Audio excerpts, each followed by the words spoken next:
When I was 19 years old, I lived with my parents in a quiet house that had always felt safe. My bedroom was small, simple, and familiar. Right next to my bed was a large storage closet. It didn't have a normal door with hinges or a handle. Instead, it was a big square wooden panel that fit into the wall and could be pulled off by grabbing the edges. Nothing about it ever bothered me, until one night. I went to sleep like normal and woke up the next morning to find the closet door open and leaning against the side of my bed. At first, I didn't think much of it. The door wasn't attached to anything, so I assumed it had just fallen. I pushed it back into place and got ready for school. The next night, it happened again. I woke up in the morning and the door was leaning against my bed in the exact same way.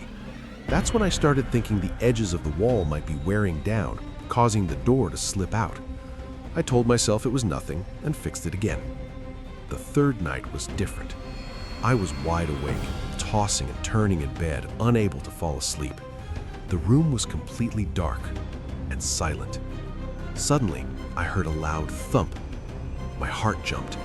I didn't even need to look. I knew exactly what it was.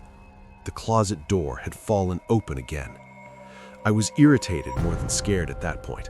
I decided I was done dealing with it and would just leave the door open from now on. I rolled onto my side, trying to relax. That's when I heard it. A faint rustling sound. It sounded like a plastic bag being moved. My heart skipped a beat. There was no fan on, no open window, no airflow at all. The sound was coming from inside the closet. I froze. Slowly, with shaking hands, I reached over and turned on my bedside lamp. And then I saw him.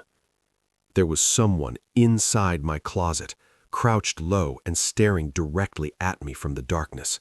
His eyes were wide, and his face was partially hidden, like he had been watching me sleep. The moment the light turned on, he tried to pull back, as if I hadn't already seen him. I couldn't move. I couldn't breathe. All I could do was scream. I screamed for my dad as loud as I could. Within seconds, he came rushing into my room. I pointed at the closet, unable to speak. My dad immediately stepped in front of me and searched the closet completely. There was no one there. He told me I must have imagined it, that I was half asleep and seeing things. Part of me wanted to believe him, but I knew what I saw. I refused to sleep in that room. I grabbed a blanket and slept on the floor in my parents' bedroom. Not long after, we heard it. Footsteps. Someone ran down the hallway, down the stairs, and slammed the front door so hard it shook the house. My parents heard it too. That's when they believed me. We tried to chase whoever it was, but they were already gone. Later, when my dad searched my closet again, he discovered an empty storage container pushed deep into the corner, large enough for a person to hide inside. Someone had been living in my closet, watching me, waiting. I never slept in that room again.